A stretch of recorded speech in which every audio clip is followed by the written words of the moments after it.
Good morning and welcome, everyone. We're so glad to have you. My name is Julie Byerly, and I have the honor and privilege of being the president here at Geisinger College of Health Sciences and the dean of Geisinger Commonwealth School of Medicine. And we're so grateful that each of you chose to join us this morning, and we're so grateful that the mayor and her team selected this as the site for this year's remarks. I think one of the hardest things about being a leader in the public or community space is anticipating the ripple effects of your decisions years down the line. And that makes me think of the founders of our medical school who came together as a group of dedicated community members more than 20 years ago, envisioning a future that looked like this. So thanks to their hard work and the support of Geisinger that invests over $115 million a year into academic activities through the footprint, our dreams of producing a physician workforce for this region are being fulfilled. Here at Geisinger, we have over 1,000 physician alums already. You hopefully saw in the news that another 115 of them learned their residency training slots just last Friday. So the ripple effects, thanks, it is joyous. The ripple effects of the decisions of leaders a couple decades ago are just beginning to snowball and pay off and build this vibrant academic medicine community in this space. So I am excited today about dreaming of the future and bringing together leaders in our community to envision decades of ripple effects of the positive actions that we take today. So now it's my pleasure to welcome to the podium one of our leaders who is dedicated to community improvement, and that's Jerry Mushno. Jerry is the board chair of the Scranton Chamber. He's an attorney and also a pharmacist, and very appropriately teaches pharmacy law at Wilkes and at Jefferson. And we appreciate his commitment to the health professions. But as an alum of the University of Scranton and a dedicated community member involved in all kinds of things, I invite him here to introduce our mayor.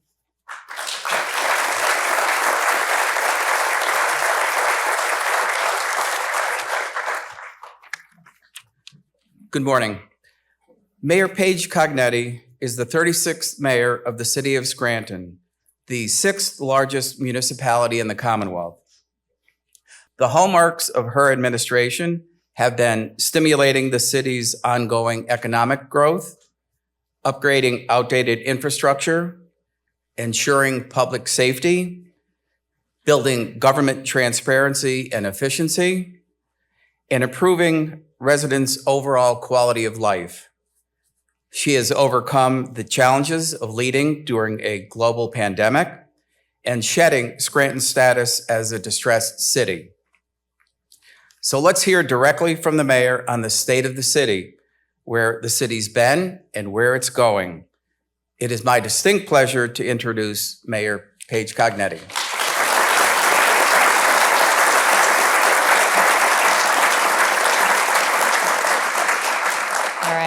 Kara, you'll have to tell me if I did that right with the mic.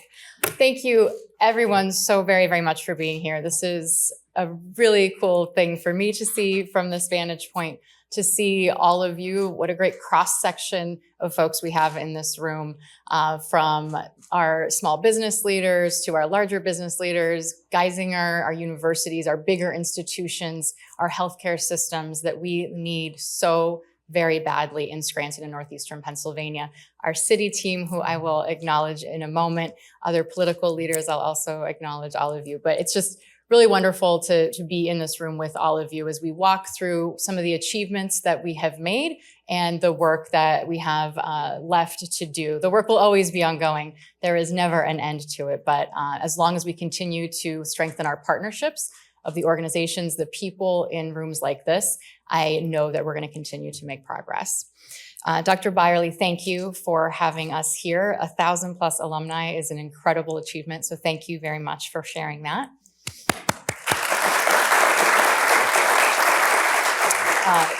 Jerry, thank you for your leadership, and Bob Durkin couldn't be here today, but I so much appreciate his partnership.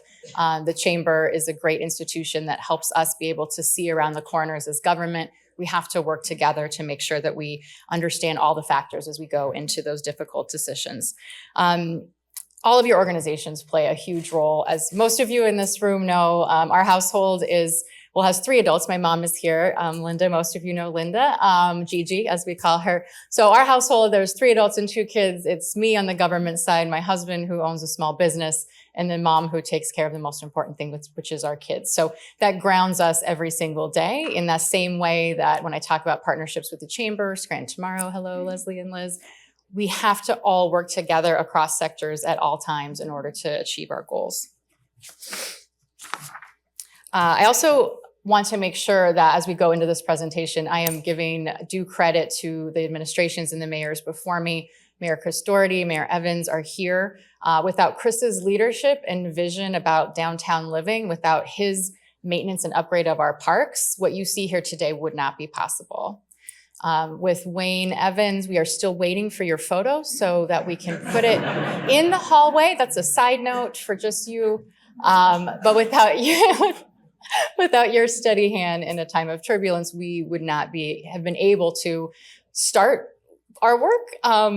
We also didn't know our work would start with the pandemic, but we got through it again with so many of the folks in this room and beyond these walls. Today is our chance to summarize the work and show you what we are planning to do. That is our work. It is very much we, and that starts with our team. We have 520 employees at the City of Scranton. Our senior leadership are here. We have Eileen Cipriani, our business administrator, Police Chief Tom Carroll, Deputy Chief Lafferty, Fire Chief John Judge, Deputy Dan Hallowich, Sherry Frable runs our economic and community development, Kaylee Polkulski with our HR, Scott Gassemeyer running our Department of Public Works, the hardest job in America is running public works in any city. Stephen Hines is our parks director. Jack Rieger, the IT director, always in the back, but very much making all of these things happen, not just what you see today, but every single bit of what goes on in the city, IT touches, that he and his team do a great job. Finance Director Matt Dominus, lots of you have probably work with Matt at some point, whether it was with Pell or with DCED. Matt has been an absolutely essential part of our administration, as has our treasurer, Adam Joyce. And I think that this is last but not least, 2. Solicitor Jessica Eskra and Code Enforcement Director Tom Oleski. The 2 of you have been gutting it out for a really long time at the city, and we're going to celebrate your achievements here today. All right, did I get everybody? Okay.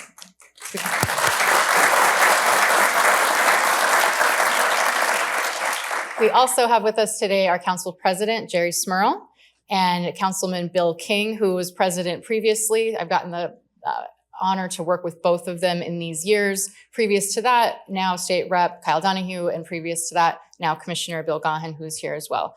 The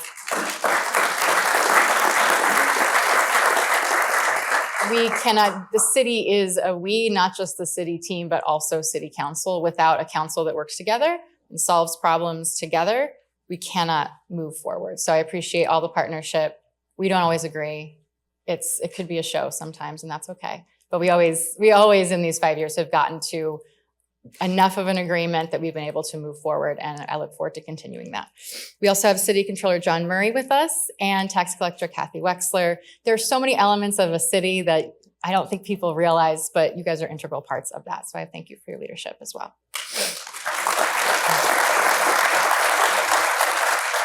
And last but not least on the thank yous, the people who really do this. Our city team, Ali Pliska, Isaiah Watson, Chris Hughes, Michaela Bennett, Pete Gentile is over there waiting to dim the lights. From the chamber, Kelsey Hine, Ryan Buchanan, and then Kara Badurka. Got it. Kara, thank you from Geisinger. Thank you for all the work that goes into this. A lot of us, we travel to these events, and we cannot forget how much it takes going into that. So thanks especially to the Geisinger School of Medicine staff for helping us today. Before we get into the presentation, I wanted to share, the media, guys, do not worry. There's no classified information that I'm going to share here. So you don't have to worry with your editors of where, what you should publish or not. This is all free to use. So it is Women's History Month and also Read Across America Week month. My favorite thing is to go read to kids.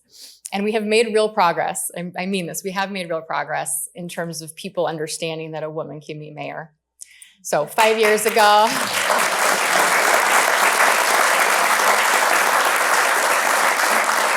5 years ago, I would go into a school and the kids would go, "It's a girl mayor."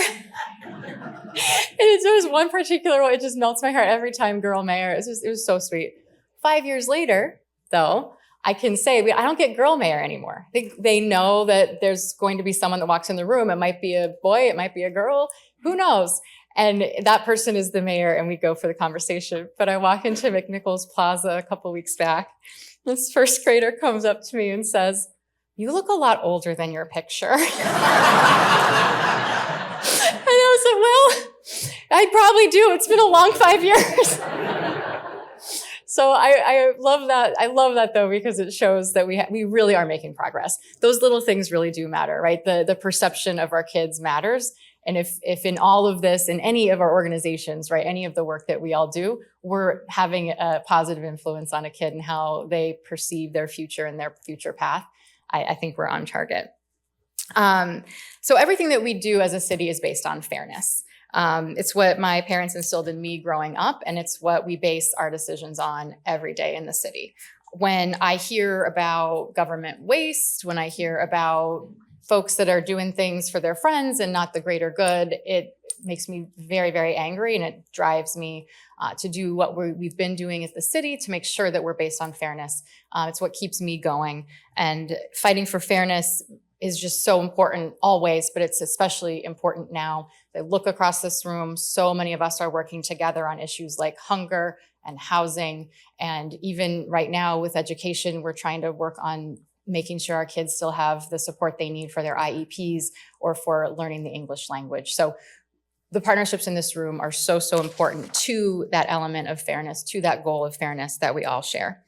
So working together and running an efficient city government will help unlock the future that we all see, a thriving, growing city that is a destination for families and residents and students. We met a couple recently at the library. They're data analysts. They moved here after, because they're data nerds, analyzing the whole country, looking for a small city to move to raise their children. And they chose Scranton, Pennsylvania.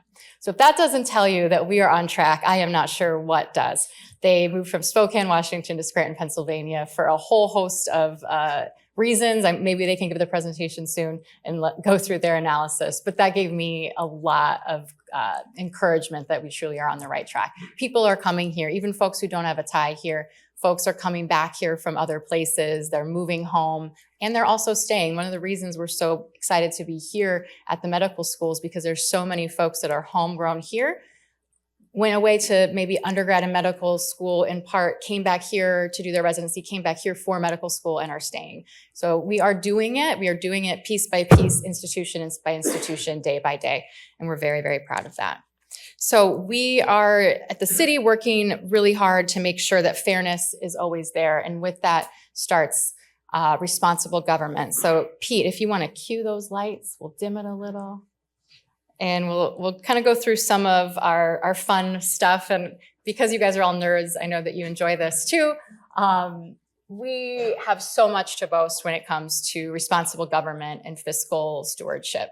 Last year, 2024, we won the DCED, that's the State Department of Community Economic Development.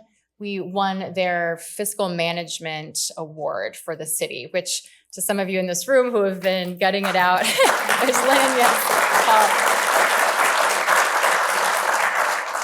Folks like Jerry Cross said he never thought that he would see this happen. And again, this is not just in the last 5 years. This is hard decisions, Mayor Doherty, by Mayor Evans, by Dave Bolzoni, folks that helped pave the way to give us the reins to be able to do this. We have said no a lot. We have made tough decisions, but we have achieved an investment grade credit rating of BBB+. We have already saved $2.2 million on bond refinancing just in the last 11 months since we got that upgrade. We have no tax anticipation note since 2022. That means we don't borrow at the beginning of the year in order to pay ourselves back once the real estate tax receipts comes in. Super nerdy, but it really is meaningful. Our credit rating agency loves this. We've out of distress status since January of 2022. We all love that photo of Rick Folello from DCD giving the big cheers of that one, and we'll treasure that picture forever. That's a big achievement. We've earned $6.6 million in interest. I think I'm supposed to go to the slides. No, I'm not great at that. There we go. So yeah, we've earned $6.6 million in interest, and again, that $2.25 million by refinancing the bonds. So it's just been kind of win after win. This slide, for any of you who've known me since my school board days, know that the procurement piece is so important. Jessica Eskra and Elaine Cipriani have done an incredible job shepherding through an upgraded process and the achievement of 136 RFPs. Most of you in this room either fill them out or put them out yourselves. You know that this is a lot. We not only do we put these out, but we actually put them to work. We put our grants to work, and we're excited. This is also the first of a handful of technology slides that you all will see. We have implemented a lot of technology into the city so that we can track our progress. We have the data to show what we're doing, not just to show the community, but also looking inward internally to be able to hold ourselves accountable and to celebrate our wins, right? We can celebrate these wins because we have the data to track them, and that's great for our teams as well. This is an Eileen Cipriani and Matt Domina's special, our capital investment planning. So capital budget has always been something that the city does. Last couple of years, we've worked very hard to make this a much more real living document and its own account that we fund. So again, these little things, but they really add up to a lot more transparency, accountability. These expenditures are easier for us to track, easier for council to track, easier for our communication as we look at the budget every single year. That's super, super important. And then as we are looking down the line, as we right now, 2025, look down the next years, as things change, as you know, a federal grant we were hoping for, actually had for an emergency operations center, it disappeared overnight 10 days ago. Now we have a document that's going to help us figure that out better and more quickly to make sure that we can still achieve that. So the capital investment piece is super important. And the OPEB, I think I wanted to make sure I said too, that's retiree healthcare benefits, things that you don't want to think about when you are on a, say, mayoral transition and you're going through the numbers and you realize that at the time you have $236 million of liabilities out there just hanging with absolutely no accountability, you panic and you follow the advice of Pell and others and you start to chip away at it. We have an OPEB account now that we fund through our capital budget or through our operating budget. It's $200,000-$300,000 a year. It's a drop in the bucket, but it's there. It helps us all be able to forecast out what our needs are going to be, forecast out what we need to do in terms of the rest of our revenue mix. And it's just another tool that it's nerdy, but we're super proud of. Public safety. So we have gotten to invest, or the fine gentlemen in front of me have gotten to invest in some really cool things in the last years. And that also has included a lot of budgeting, a lot of grant writing, a lot of plan Bs and plan Cs, given what may or may not happen with those grants or that funding. So we've got some great upgrades in the fire department. We've got the engine actually that I drive by on my way home every night. It has a really cool new truck. We have the rescue truck that's down on Wyoming that is amazing. So Chief Judge has done a great job of making sure that we get these trucks. The trucks are often that we purchase are made in Columbus, Ohio. So they're made right here in our region, which is really cool. We've also put a lot of money and thought into training. So we make sure that we are training everyone in public safety all across the board. And that's just not police and fire. That's also making sure that our public works employees are trained in safety, safety and code enforcement. I just realized we should have had our code enforcement fleet up here. When we got into office, our code enforcement inspectors drove their own cars. They didn't have any sort of identifying clothing or badges on. So we have over time been able to change that. We now have a code enforcement fleet of all electric vehicles. Everybody's got cool gear. Everybody's got a tablet. They're very official. It's much safer for them as well as more visible to the community. Our police vehicles, I think they look amazing. When I see the older ones now, I kind of cringe. No offense to if anybody here did that. They're great. It's just these are better. And these look really great. And these wraps were done locally up in Blakely or something. But the police fleet is looking great, and we've been able to do it working with council, working with the controller, making sure that we're optimizing the contracts for the fleets, whether leasing or buying. And the technology in these cars and throughout police is really something. So we're going to go through a couple slides so you guys can get an inside peek into what the Scranton Police Department does now. So this is tracking the cars now. So Congressman Matt Cartwright was able to get us $3.5 million to upgrade our Axon body cam technology. But with that, it's not just the body cams. It also helps us to have better tracking of the cars themselves.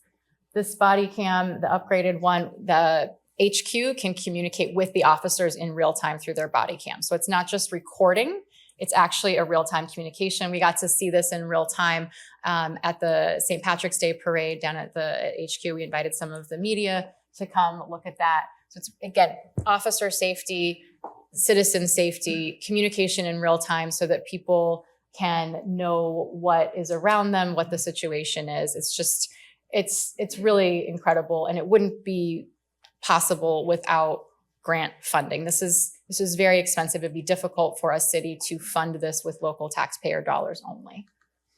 This is a little peek at our street cams. It's always fun to go see the different cameras down at PD to see what's going on in the city. So we've continued to have a great partnership between the IT department, police department, to make sure that we've got cameras, kind of eyes in the sky where we need to. This is our new license plate reader system. Again, great for catching criminals. I always say, if you're gonna commit a crime, A, please don't, but B, don't do it in Scranton because we will arrest you. This is another tool that we're able to use to do just that. And then for our public works department, we have been working for years with a company called Rubicon that has now been purchased by a company called Routeware. We've finally got our routes mapped for our refuse collection. We'll soon be able to do that for our plowing. We'll working on upgrading to street sweeping. We have some capital costs to figure out in terms of street sweepers, but we really are excited about this. It makes the routes much more efficient. It makes it more efficient for our drivers as well. We've been doing lots of paving and those projects. I know it is endless. It is endless. We are always trying to catch up, but there's some other pieces that we'll go over about how we're addressing that. And then our street team, our traffic maintenance, I think just broadly speaking on the safety piece, road safety is very, very important to us. So our traffic maintenance team went from, I think it was 3 when we got in, now we have 6. We also have started to work with a couple of contractors on street signs and crosswalks. And our city engineer, Tom Riley, and his team have been incredible partners for everything from where should a crosswalk go to how are we going to fix the stormwater problem with all this water coming off the turnpike down West Mountain. So Tom, you've been incredible. You guys, it's like you guys work for us, and I don't know how you have other clients. So we appreciate you very much. But the traffic piece is really important. And again, grant funding is so important. So important. We've been able to stack lots of grants together, and we've got to make sure that we keep pushing that. There's some federal grants that we were shooting for that are unlikely to happen at this point. So we're going to ask that you bear with us as we try to get through some of these intersections that we were planning. But the road safety piece is so important. And it's not just important from a safety, it's important to all of us for economic development, right? People want to feel safe. We got our cool signs that we make in-house.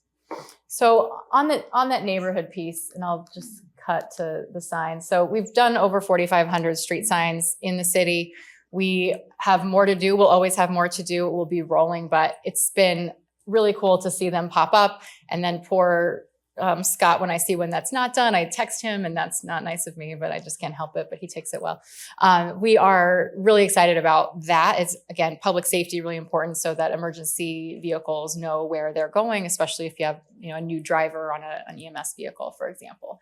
So the street signs piece, and then pave cut. So we have spent, we've spent $9 million on paving so far, but the pave cut system, we have worked with Esri, one of our technology partners, worked with our engineers, worked with the awesome project management team at the city to really revamp how we do this so that we can hold the utilities and ourselves accountable anytime somebody is cutting into the street. So that's going to be improved. You're going to start to see these colorful markings. They're kind of a rainbow of fruit flavors. They're going to start to see those in the ground so that if, say, Scott's team goes to a pave cut, it'll be blue for water, and they'll know who to call much more quickly. So little things, again, that kind of simple, but they're really going to make a difference.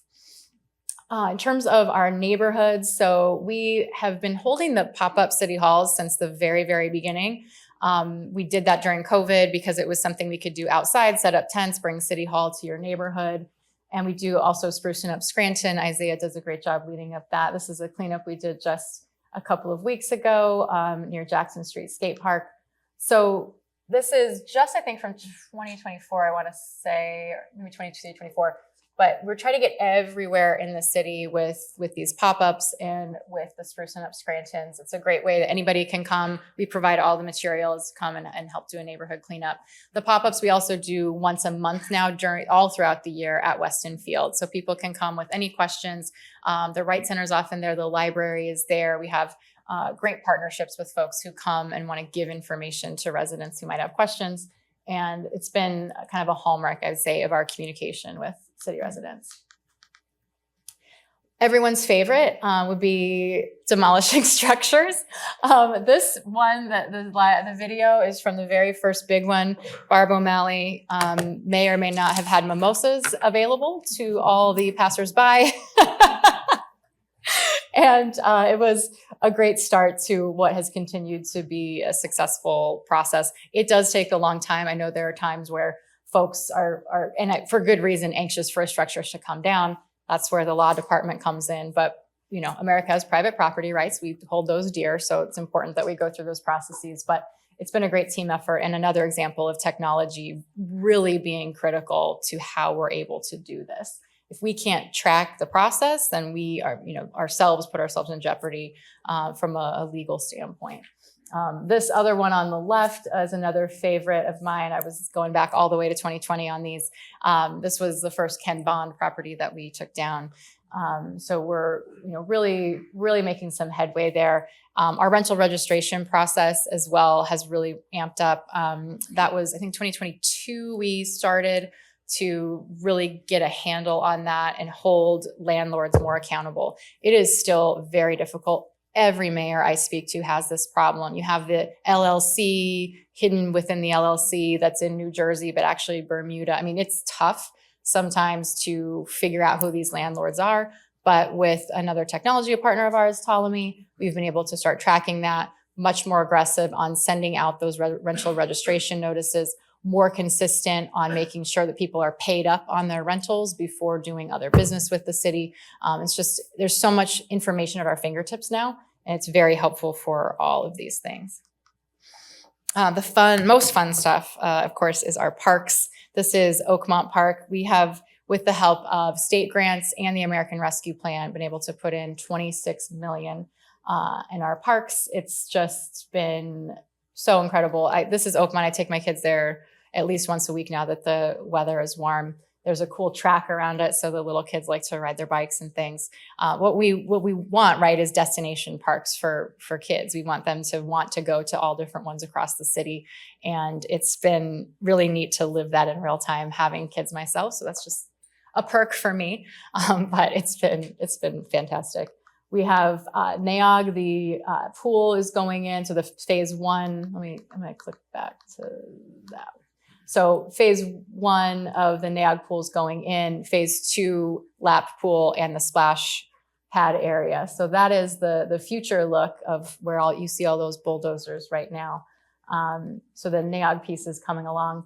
Connell Park should be up and running. We had to rebuild it. So same footprint, rebuilding Connell, in addition to some cool stuff that if you're not like a biker, you wouldn't know there's a cool like bike trail there, and a dog park and all sorts of neat stuff there in Southside. This is Novembrino. This is the park that we were able to put in with the help of Friends of the Poor. And that is right next to the splash pad. And we successfully bought the lot next door, and we finally can put the parking in, which is exciting. But another great one. And I'm realizing now that kids think of these things in terms of color, like the blue and yellow park or the green and blue park. So that's been fun too, to have them be different colors so the kids know where they want to go. This is the skate park that's going to go in at Weston. That'll complement the one at Jackson Street, which is still really popular. There's the owners of Bazaar Skate Shop, which is on Adams Avenue, have been great partners on this. They continue to help us with Jackson Street, and they've helped us design this along with some high school kids and some other not so young kids that are skaters that are more my age, to make sure that we have a cool design. You see the rail tracks in the middle. So that's actually twofold. A marker to our history, acknowledging our history, but also the water goes in through there and helps it make it a resilient feature in the park. So really great stuff going on throughout the park system. We added the Pocket Park along with Leslie Collins and of course Mayor Doherty, and the sign is coming. We know the sign is coming, but we do Pocket Park live there, and that's, we'll talk about kind of our action groups in a moment. It's a great example of we started our arts council. Mayor Evans, you had one. We started one up. We've been talking about what the gaps are. We learned that the best thing for the city to do is put a little skin in the game. So in the 24 budget, we put in $10,000 for the arts.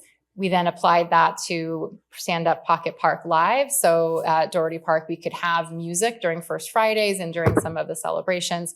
So we've been able to figure out, through trial and error, how best to amplify our partnerships, amplify our different features with not too much city funding. So on our local government for all, this is truly where the fairness piece comes in for me. The biggest, I think, tool that a mayor has is the power of convening. So it's from advocacy to communication to these action groups to celebrating our community and diversity. That, to me, that's where this really starts to come through. On advocacy, last year we fought really hard against that PAWC increase. That was a team effort across all of our local and state government officials. That was successful, and that it did go down by half and resulted in PAWC having to do water quality testing. Right now, we're pushing for UGI to also have a hearing. I think there is one scheduled, or soon will be scheduled in right in Scranton, for us to be able to go and make the case that raising utility rates, we understand that costs have to go up a little bit. That's the nature of the economy, but these rate hikes at 11% and more, people truly cannot afford them. So the advocacy piece is really important. Last Tuesday, I was in DC to advocate for the tax exemption for municipal bonds. That is something that is extraordinarily important. If we end up, say, needing to raise money from the bond market to build our emergency operations center because we don't have federal funding anymore, if we don't have the tax exemption for municipal bonds, we might not be able to do that, or it's going to be more expensive for the taxpayers. So we're advocating at the local level, advocating at the federal level, making sure that we're alongside cities like ours to push for the little stuff and the big stuff, because it all matters. In terms of communication, we have tried to be as communicative as we can. We have the 311, which is email and a phone, and we run that. We're looking for more technology with that very soon, which is exciting. And then communication. So during the September 2003 flooding, we had all sorts of pop-ups throughout those flooded areas to have people come to us to get information, get resources, and we've continued to keep communicating about our stormwater plans, going to each neighborhood, having those meetings to inform the public of what we're doing, ask questions, understand new problems. There's things that, our city engineer and we learn from neighbors where we didn't know a certain parcel had a problem. We can't know everything, right? So the communication goes both ways, and that's been really great. That's one of our post-storm pop-ups where you see the McDonald's sandwich. McDonald's was good enough to give us a donation. So we're, again, really proud of the communication piece, and we want to make sure that folks know that they can come to us. In terms of working together, so we have all these cool action groups. We have hunger, arts, unsheltered, youth, where we work together to try to solve these issues. That's outreach at one of our job fairs. So in the spring, we have a job fair. I think it was actually located here in this building last year. Try to bring some of the kids, high school kids, in to look at internships and career paths. The arts piece is so fun. We were able to do some arts grants last year, again, helped by our arts council, so we know where some of these gaps are. This is the hunger piece, and this is so important because we are seeing massive cuts to hunger programs. It seems like every day, but there was just a huge one, $1 billion cut from the USDA budget. That's going to impact our ability to get kids fresh food. So this is from December of last year, where our hunger task force came together and, along with the Scranton Area Foundation, put in seed money so that the Food Policy Council, which is a county-wide entity, can hire somebody to help navigate these challenges. So we're really specific too about the city limits are not the whole scope of our work, right? This is all of us, all as a county, all as a region. We don't try to create artificial barriers. We need to make sure that we're all working. But the Hunger Council that we have, the task force, is really important. We didn't know going into this work a couple of years ago that we would be in a situation where we're trying to troubleshoot, $1 billion of cuts for USDA. But I feel good that we have the communication and the partnerships we do to be able to see what those gaps might be. And then if we're making asks of philanthropy, say, as these months go on, we can do it together as a united front and be very consistent in what we're asking. The festivals piece is so fun. Early on, somebody said to me, I don't see myself in the celebrations in Scranton. And I cannot take credit for the additional ones. We've just helped to foster them and helped with making sure that they can happen safely. We have La Festa, we have St. Patrick's Day Parade. We also have Latino Fiesta every August now. We have a Juneteenth Jubilee in June. We have all sorts of Indo-American festivities throughout the year. So there's lots more festivals. You can see the real diversity of Scranton through the events that you see on social media and in the newspaper and on television. So it's really cool to see these things come together. They come together organically. The same person, I said, the city doesn't fund these things. We support them with our police and our fire and our public works and our code enforcement.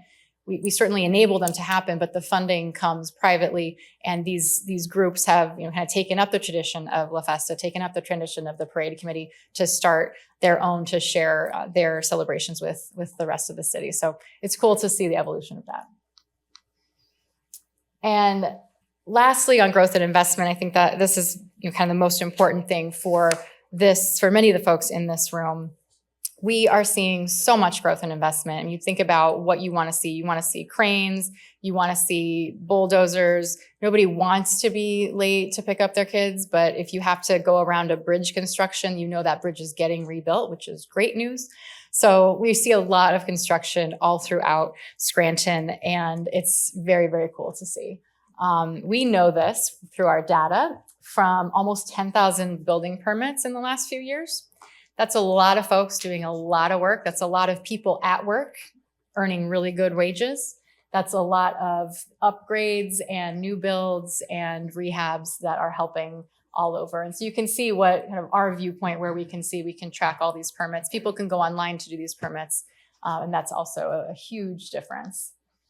And we're seeing all these new restaurants. I mean, it's been amazing how much investment we've had, not just in our downtown, but in all of the neighborhoods as well, right? The downtown living, Mayor Doherty, that you start, that isn't just downtown. Like those rehabbed commercial spaces are in, Pine Brook now, they're in Southside, they're all over the city, they're in East Scranton. So we're seeing that uptick as well. And then you have all these new restaurants popping up downtown. So 238 new retail and dining establishments. And that shows not just our economic growth, but also our love of food here in Scranton. And then we will be doing $20 million in streetscapes. We're working through that. That's probably most of you have heard that we're doing a much more walkable, much more safe downtown. And that includes taking those one-way thoroughfares and making them two ways, bringing down some of those stop lights that people gun through when on the yellow, bringing those down to stop signs, putting in more trees, putting in better crosswalks, making it just a much more livable city. On top of what I always am told is a gem, right? People don't understand. They don't realize the first time they came to Scranton what a great place it is. The downtown is so beautiful. And I say, well, it's just going to get more beautiful. So that piece is going to be really exciting. So I apologize in advance for any of the intrusions on your commute, but it's going to be worth it. And we see these type of markers about being a great place to move to. We heard the story of the couple that moved their family here based on their analysis. I say that I put this one up here because I think it's important to show our growth pattern and the excitement around Scranton.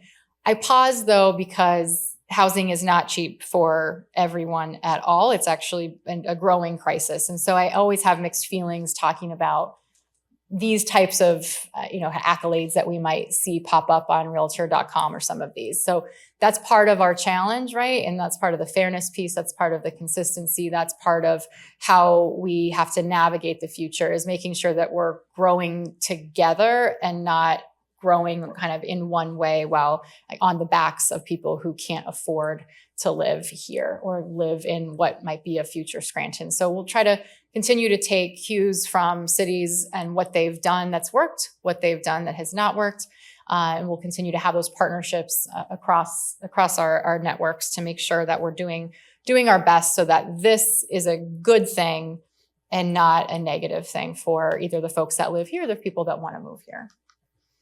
Part of the investment, University of Scranton put that building up so quickly. It's amazing, but huge investments here. So when people talk about our economy, I mean, you can see the amount of investment, $5.8 billion in Scranton in 2024. That's a lot of money coming in. That's new housing projects. That's new buildings on not just the University of Scranton's campus. Lackawanna College is building, Johnson College built a new building.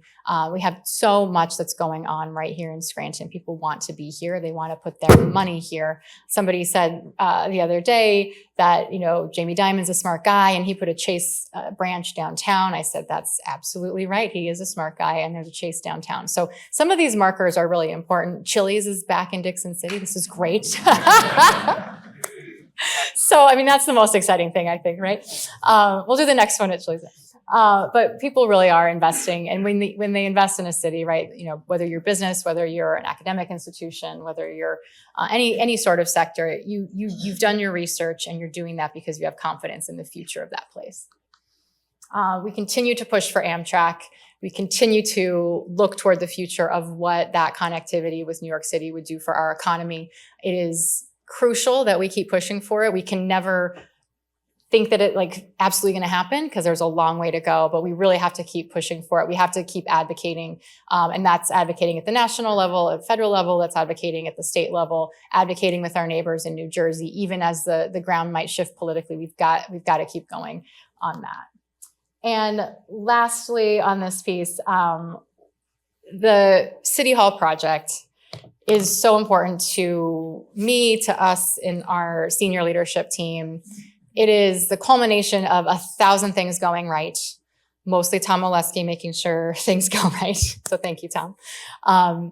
It means so much because it tells the story of building on the past, right? Dave Bolzoni put in that first grant, the RACP, that we were used to anchor for another RACP. So Wolf administration, Shapiro administration, both helping.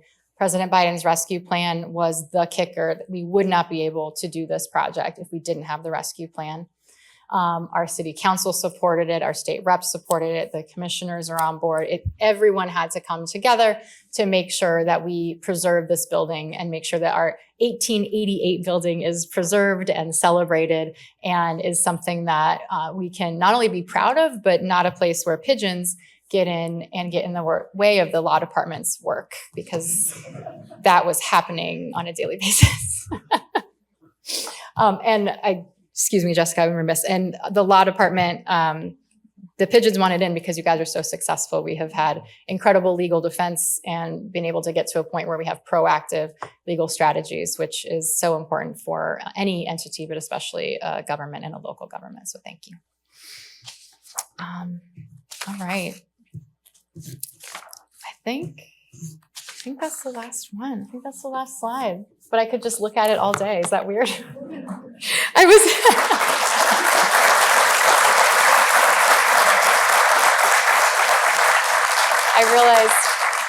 I realized why I like this so much. So we don't put our kids on social media. So I think I have this pent up desire to show off like a thing. And so instead of my adorable children, I'm showing off Scranton City Hall. But it truly is an honor to be able to address you all and to do this work alongside you. We really love our work, as hard as it can be sometimes. So looking forward to this, these next days and weeks and months and years with you all to make sure we keep making lots of progress. So thank you very much.